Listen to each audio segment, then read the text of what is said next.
चलिए, तो आज की इस वीडियो में हम लोग करेंगे डिफरेंशिएशन के टाइप 6। टाइप 5 तक हम लोग कर चुके थे। टाइप 5 में था cos 4x के पावर 3 tan x के पावर क्यूब, इस प्रकार के था। मगर अब उस जो पिछले वाले वीडियो में हम लोग बनाए हुए थे, तो पिछले वाले वीडियो में जो पढ़े हुए थे उसमें एंगल के ऊपर पावर था, मगर इसमें फंक्शन के ऊपर पावर है। इसमें जो ट्रिगोनोमेट्री फंक्शन है उसके ऊपर पावर है। तो देखिए, इसको हम लोग कैसे डिफ्रेंशिएट करेंगे। तो यहाँ पर देख लीजिए, फर्स्ट का हम लोग यहाँ पे निकाल रहे हैं। तो फर्स्ट नंबर के सॉल्यूशन में यहाँ पे हो जाएगा, इसमें भी y नहीं दिए हुआ है इक्वेशन में, तो हम लोग y लेट कर लेंगे। तो यहाँ पे हो जाएगा late y cos cube 4x हो गया। तो यहाँ तक लेट y बराबर cos क्यूब 4x, यहाँ तक तो समझ में आ गया। अब यहाँ पर देखिए, अगर यहाँ पे ऐसे लिखा रहे cos क्यूब 4x, तो ये cos यानी cos के ऊपर पावर है क्यूब, तो इसको हम लोग सब पे पावर कर सकते हैं। ऐसे लिख सकते हैं cos 4x का होल क्यूब लिख सकते हैं। लेकिन अगर यही चीज़ cos 4x क्यूब रहता, अगर एंगल पे रहता, तो हम लोग सब पे पावर ऐसे नहीं लिख सकते हैं। cos 4x का होल क्यूब नहीं लिख सकते हैं। अगर एंगल पे हो तो सब पर पावर चढ़ा करके हम लोग नहीं लिखेंगे। जब cos पे हो, tan पे हो, अर्थात कोई ट्रिगोनोमेट्री फंक्शन पे हो, तो सब पर हम लोग पावर लिख सकते हैं। तो ये आपको याद रखना है कि अगर एंगल पे पावर दिया हुआ है तो हम लोग सब पे पावर नहीं कर सकते हैं, लेकिन जब कोई ट्रिगोनोमेट्री फंक्शन पे पावर हो तो उसको हम लोग सब पे पावर कर सकते हैं। तब यहाँ पे अब देखते हैं, अब यहाँ पे इसको भी हम लोग उस रूप में लिख सकते हैं, y बराबर cos 4x के पावर 3, y बराबर cos 4x के पावर 3 हो गया। अब इसको हम लोग डिफ्रेंशिएट करेंगे, dCWR2x differentiation coefficient with respect to x। तब यहाँ पे हो जाएगा मेरा y बराबर, यहाँ पे हो जाएगा cos 4x का होल क्यूब। तो यहाँ पर भी हम लोग d लिखते हैं, यहाँ पर भी d से मल्टीप्लाई कराते हैं। दोनों तरफ d से हम लोग मल्टीप्लाई कराते हैं। इसके भी बट्टा में dx होगा और इसके भी बट्टा में dx होगा। दोनों के बट्टा में dx लिख दिए। अब यहाँ पे जितना भी पावर वाला होता है, सभी पावर वाला x के पावर n वाले फार्मूला पे ही टूटता है। ये वाला फार्मूला dx के पावर n बाई dx बराबर n x के पावर n माइनस 1 वाले फार्मूला पे ही टूटता है। तो इस फार्मूला में क्या होता है कि जितना के ऊपर पावर हो, जितना के ऊपर पावर हो वह नीचे होना चाहिए।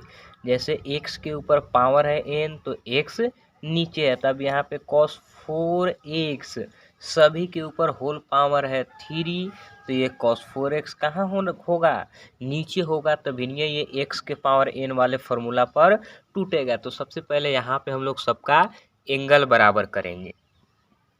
तो एंगल बराबर करने के लिए हम लोग इस सबको चेन फॉर्म पे तोड़ेंगे। तो यहाँ पर देखिए, ये हो जाएगा dy बाई dx हो जाएगा बराबर, यहाँ पे हो जाएगा d cos 4x के पावर की 3 बटा, आप जितना इसके पावर के अंदर है टोटल को नीचे लिखेंगे, टोटल बेस को लिखेंगे। तो d cos 4x इंटू यहाँ पे फिर हो जाएगा d cos 4x बटा, अब हम लोग पिछले वाले टाइप में पढ़े हुए हैं कि कॉस हो, साइन हो, टेन हो, जब तक ले इसका एंगल बराबर नहीं होता है तब तक ले कॉस को हम लोग साइन में, चाहे कॉस को हम लोग साइन में नहीं तोड़ सकते हो। कोई भी ट्रिगोनोमेट्री फंक्शन हो, जब तक ले उसका एंगल बराबर नहीं होगा तब तक ले उसका डीसी नहीं टूटेगा। तो इसका एंगल 4x है, तो इसका डीसी तोड़ने के लिए इसका भी एंगल बराबर करना पड़ेगा d4x। अब फिर ये d4x को हम लोग ऊपर लिखेंगे। तो यहाँ पे 4 कांस्टेंट है, बाहर निकाल के लिख सकते हैं 4 dx बाई dx। अब यहाँ पे dx फाइनली यहाँ पे मेरा एंगल बराबर हो गया, तो यहाँ तक छोड़ देंगे। अर्थात इसको तब तक ले तोड़ना है जब तक ले सबका एंगल बराबर ना हो जाए। जब सबका एंगल बराबर हो जाएगा तो वहाँ पे सबका डीसी तोड़ देंगे। तब यहाँ पर अभी सबका डीसी तोड़ते हैं। तो यहाँ पर देखिए dy बाई डी एक्स बराबर, यहाँ पे अब ये x के पावर n, तो ये हो गया d, जैसे होता है यहाँ पे ये हो गया आपका d, ये हो गया x और ये हो गया 3 हो गया पावर हो गया यहाँ पे n, dx के पावर n बाई dx वाले फार्मूला पे टूटेगा।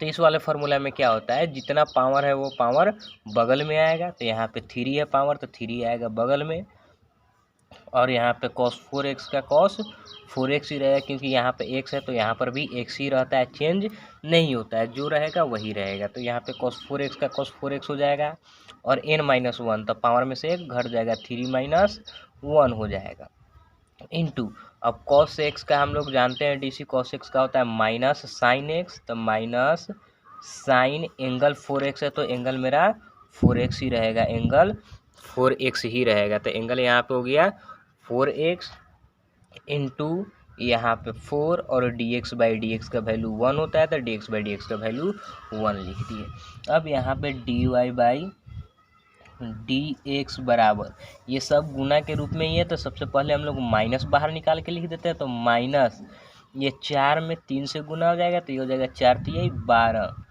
माइनस 12, और यहाँ पे हो गया माइनस 12, और यहाँ पे हो गया cos 4x के पावर कितना, 3 में से 1 गया 2 हो गया, इंटू यहाँ पे हो गया साइन 4x हो गया। इसको हम लोग ऐसे भी लिख सकते हैं, dy बाई dx बराबर minus 12 cos square 4x into sine 4x करके भी लिख सकते हैं। तो इसको हम इतना तक भी छोड़ सकते हैं, या इसको यहाँ तक इस रूप में भी हम लोग लिख के छोड़ सकते हैं। तो ये भी आंसर हो गया, ये भी आंसर हो गया। आई होप कि ये वीडियो आपको समझ में आया हो।